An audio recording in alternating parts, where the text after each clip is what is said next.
Olá, queridos alunos do terceiro ano, tudo bem com vocês? Espero que sim. Estou com saudade de todos.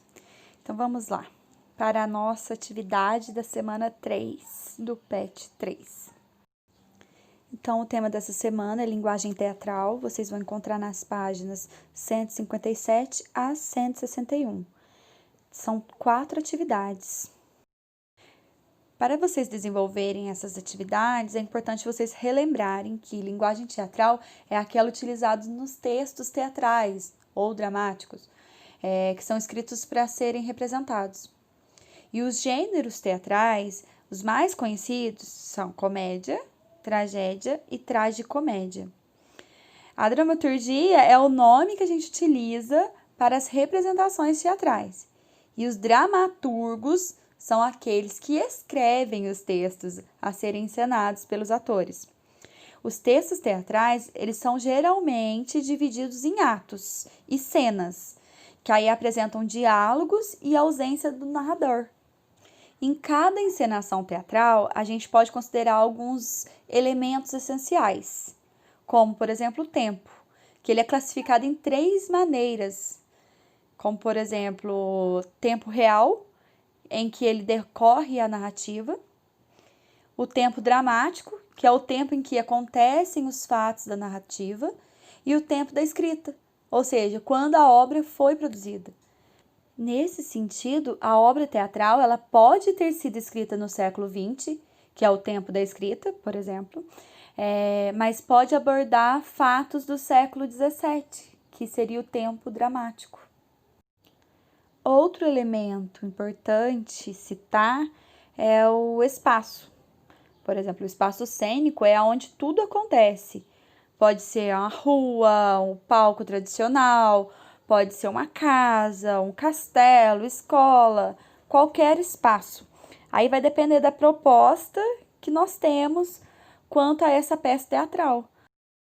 No teatro, o tempo e o espaço, eles podem variar, mas isso vai depender dos elementos que são utilizados. Nós podemos utilizar iluminação, sonoplastia, figurino, maquiagem e o próprio espaço. Mas é importante a gente pensar que o ator, ele é um corpo disponível. O figurino e a maquiagem vão fazer parte dessa cena, parte desse ator. Assim como tudo que entorna esse ator. É importante também refletir sobre como essa peça, essa cena, vai chegar até o receptor, até o público. É importante pensarmos em toda a trajetória, tudo que envolve essa cena, essa história. E por fim, o personagem é quem realiza todas essas ações a partir de quem? Do ator.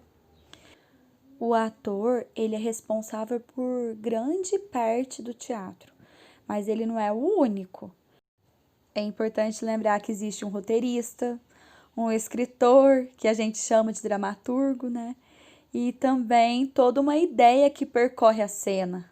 A iluminação, sonoplastia, figurino, tudo isso conversa, né?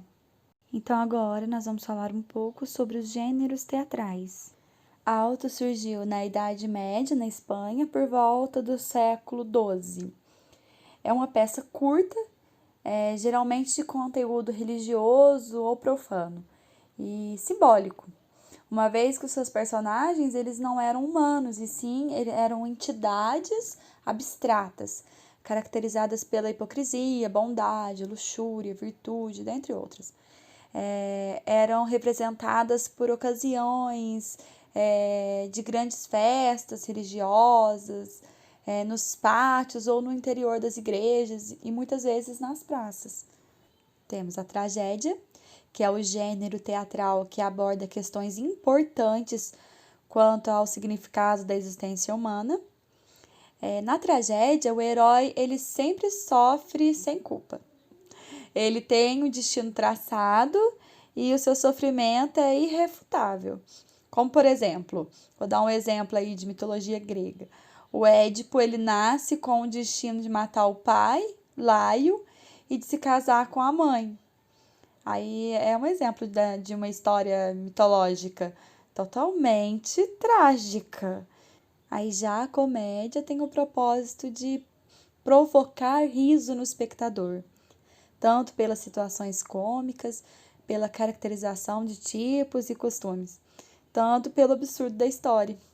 É o exagero também, são questões morais, filosóficas também trabalhadas na comédia, as relações sociais. Aí vem a sofrência, que é o drama, que é um gênero onde o enredo se baseia principalmente em conflitos sentimentais humanos, muitas vezes com um tema geral um tanto triste. É entendido também como uma forma acentuada de tragédia. E aí tem o melodrama, que a sua especialidade é a utilização de música e ação dramática, que são diálogos falados, porém se diferencia da ópera, por utilizar música para expressar a carga emocional dos personagens e as situações que se encontram imersas. E aí tem a mímica, que já explora as expressões corporais, faciais, deixando totalmente a oralidade de lado. O monólogo, ele é o tipo de texto que ele é interpretado por apenas uma pessoa, tá? Então é chamado de monólogo. Aquela única pessoa vai apresentar aquele texto. A ópera, ela é expressada através de música, né? É um drama encenado acompanhando música ao vivo. E tem o teatro de sombras, que é uma arte super antiga de contar histórias e de entretenimento que usa bonecos de sombra. Teatro de fantoches inclui bonecos, máscaras, objetos, marionetes para expressar a história. E o musical é um estilo de teatro que combina música, canções, danças e diálogos falados. Temos o teatro de rua, que é uma apresentação de gêneros teatrais por artistas ou grupos especializados em lugares públicos. O teatro revista utilizava a música também como um elemento importante. As bailarinas com plumas exageradas, as vestimentas super coloridas, super exageradas. Utilizava muito textos falados, humor, muita sátira e principalmente críticas sociais e políticas, importantíssimas ali nos meados do século XX.